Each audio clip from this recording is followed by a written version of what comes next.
Good afternoon. I'm Tian, a senior up at St. Edward High School, and today I want to talk about one of the most important events in my life, which is my dad leaving me.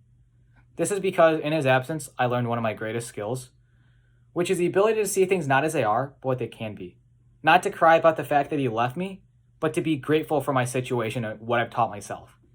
He left me when I was around a toddler, and as I grew older, I began to hate him. He left me without a male role model, and I had to figure out everything on my own. I was jealous of my friends who had their dads to teach him, to show him the ropes.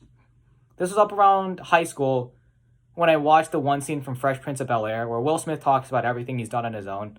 And that's when I realized everything that they've done with their dads, I've done by myself.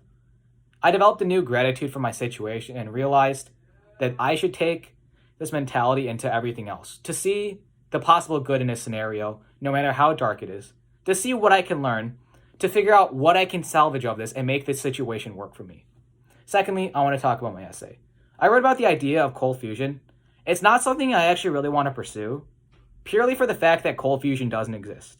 And cold fusion probably won't exist for a few centuries. Cold fusion has this stigma. It comes as a pseudoscience. It's laughed off in the scientific community. This is because back in the 70s, the original study was fake and the researchers lied to the world. I don't think it can happen because we haven't even figured out nuclear fusion.